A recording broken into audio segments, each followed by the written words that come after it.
It was a crisp morning when I stepped onto my driveway, a steaming mug of coffee warming my hands, ready to soak in the sight of my pride and joy before the workday grind. My cherry-red Corvette gleamed under the sunrise, its curves a testament to years of sweat and SAVY ingest. But something was wrong, horribly wrong. The car sat lopsided, unnaturally low. My heart sank as I rushed closer, coffee splashing onto my crisp work shirt. All four tires were flat, not just deflated but savagely slashed, the rubber torn open with VY-size precision. I froze, my breath catching, when I spotted a note tucked under the windshield wiper. Scrawled in furious handwriting, it read, "Get your tacky hot rod out of here. This is a classy neighborhood." My eyes darted up, and there she was, Margaret Hensley, my neighbor across the street, standing on her immaculate lawn, arms crossed, a smug grin curling her lips. Everyone in Oak Ridge Meadows called her the HOA tyrant behind her back, and in that gut-punch moment I knew why. I'd only been in this pristine suburb for 3 months, a place of manicured lawns, uniform mailboxes, and an HOA rulebook thicker than a phone directory. I'd skimmed it when I bought my Halcino Rule Band sport cars. My Corvette was my reward, a pre-owned beauty I'd babied every weekend, polishing it until it shone. Sure, the red was bold, but it wasn't outrageous. Yet to Margaret, the self-crowned queen of the HOA, it was a personal insult. From the day I rolled into the neighborhood, she'd made her feelings clear. "That car's dragging down our property values," she'd sneered at our first meeting, her voice sharp enough to cut glass. "It screams low class, and we don't need that here." I'd smiled, kept it CIVYL, and pointed out my car was legal, but that only lit a fire in her. Her crusade against my Corvette escalated fast. First came the official violation notices, printed on HOA letterhead, claiming my car breached community aesthetic standards. I double-checked the rulebook. No such standard existed. Then came the notes on my windshield, each nastier than the last. "Some of us value elegance, not your midlife crisis on wheels." I started parking in my garage to avoid her wrath, but Margaret wasn't satisfied. My neighbor Tom, a laid-back guy with a knack for gossip, tipped me off about her next move. "She's holding emergency HOA meetings when you're at work," he said, rolling his eyes, "trying to pass a rule banning gaudy vehicles from driveways. Most of us shut it down, but she's obsessed." Things got uglier. One morning, I found a deep scratch along my car's door, the kind that makes your stomach lurch. A week later, my side mirror was bashed in. I had no proof it was Margaret, but the timing screamed her name. Each incident followed my polite refusal to attend her neighborhood improvement meetings. The tire slashing was the final straw. 4 clean, deliberate cuts, at least due law 500 in damage, and a day wrecked by towing and repairs. Staring at the shredded rubber, something in me snapped. I've been patient, played nice, but this was war. I didn't storm over to Margaret's house, though I wanted to. Instead, I got smart. That afternoon, I installed 4 security cameras around my property, one aimed right at my driveway.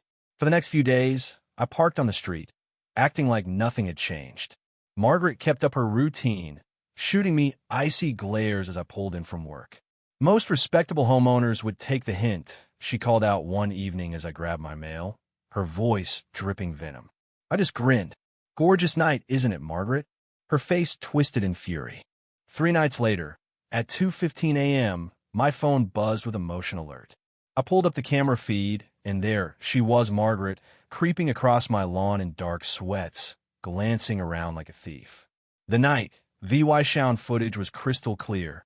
A kitchen knife glinted in her hand as she knelt by my Corvette's front tire. She stabbed with precision, a sick smile spreading as she moved to the next tire, then the next, savoring every puncture. She took her time, ensuring each tire was ruined before slinking back to her house. My blood boiled, but I stayed calm. This was my ace. The next morning, I played the part of the distraught VY Tim, muttering curses as I discovered the damage. Margaret was out front, watering her roses, watching me with barely concealed glee. I didn't give her the satisfaction of a confrontation. Instead, I called the police and filed a report. When 2 officers arrived, I showed them the footage. Their faces hardened midway through. "This is textbook vandalism," one said, shaking his head.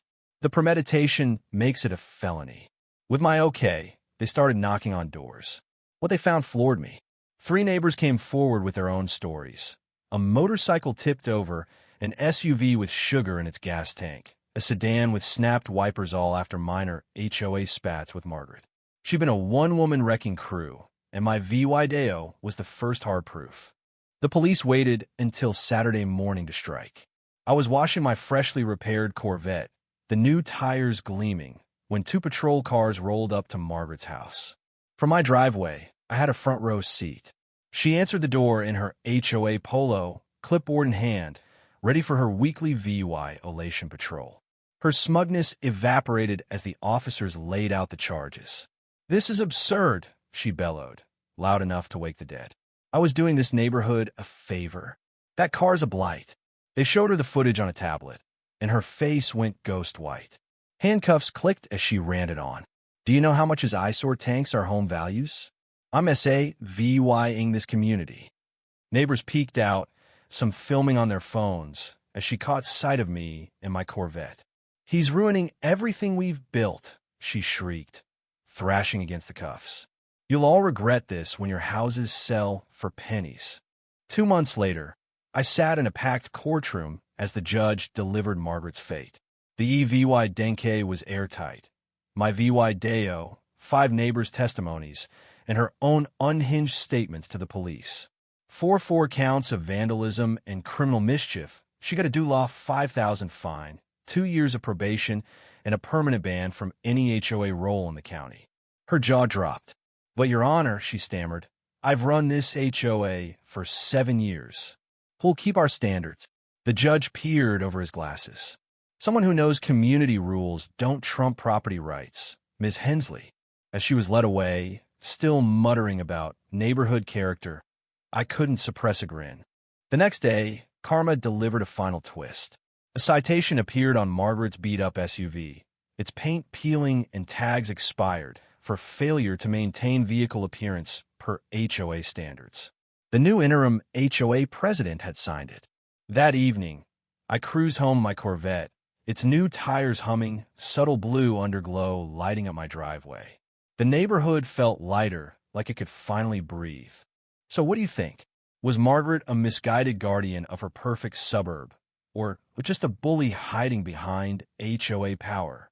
Should I have toned down my car's flair to keep the peace, or was standing my ground the only way? And that underglow too much, or just the right touch of defiance? Drop your thoughts below, hit that like button if you felt the justice, and subscribe for more wild neighborhood sagas. Let's get this debate rolling.